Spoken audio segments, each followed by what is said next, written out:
Hello and welcome to the second episode of this series. If you have not been here before, this series is basically a bunch of stories about my life. So without me talking forever, let's get on with the second story.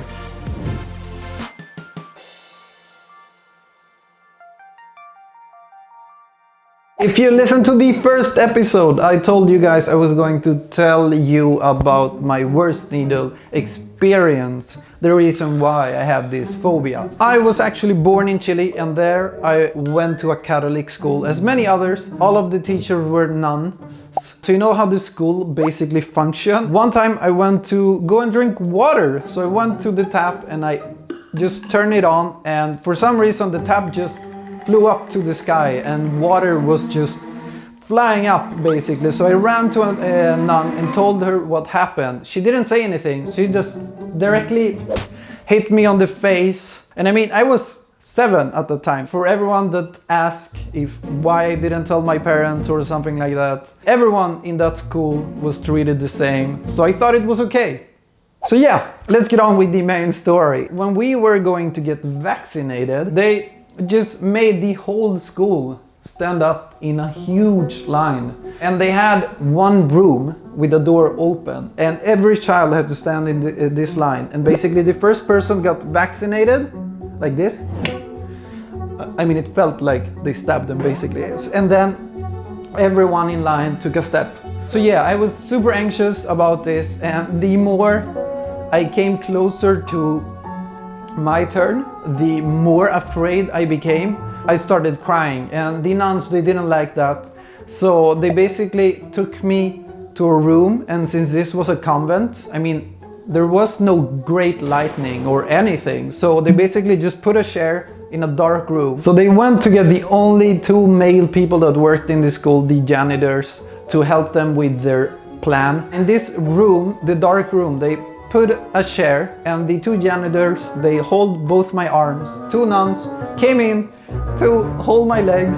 4 people were holding me, and I was yelling and crying that I didn't want to be vaccinated, and the 5th person comes and vaccinates me. And that is basically the reason why I'm so afraid of needles. Non-acceptable. Bum bum bum! Bonus story! So this is another actually phobia that I got in this school. I didn't like beans.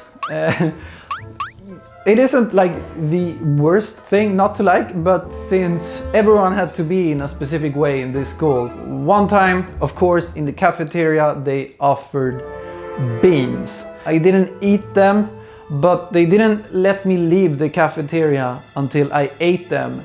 So after all the kids left because they had eaten, they got the super good idea to take me to the yard in school so everyone could see me eat those beans. And of course, I didn't want to eat them, and they force-fed me the beans, and I was crying, and every time I cried or didn't want to swallow, they just slapped me in the face. And I mean, it was a very horrible experience. And I actually tried to throw up, but they kind of lift their arm and told me, swallow that.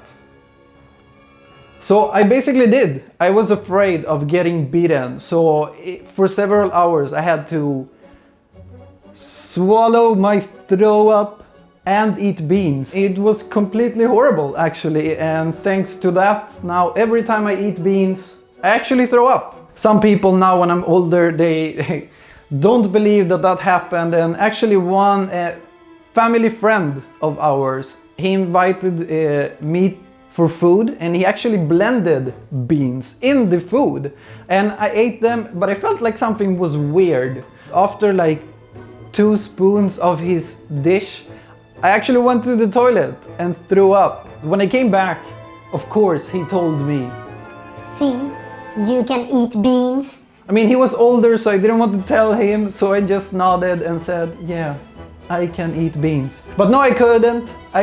If you're watching this, now you know I threw up. I mean, those were my horrible stories in that school. even though it was horrible, I am actually kind of sad that it happened and not that I got those phobias. The reason why I'm sad is because thanks to that, every time I see a nun, I basically feel disgusted. And I know they're not bad people, but I mean, every time I see a nun, I get all of those memories back. It's very hard for me to trust them or feel like they're good people, even though I know you're not supposed to judge people without knowing them or giving them a chance. So thank you for listening to the second story. I know that this story was a little dark, but it's okay. Next story I will use 2 lights to make it brighter. Don't forget to comment and subscribe, maybe giving this video a like, and spam that bell. I don't even know if you can spam it, but do it. Yeah, do it. Do it now.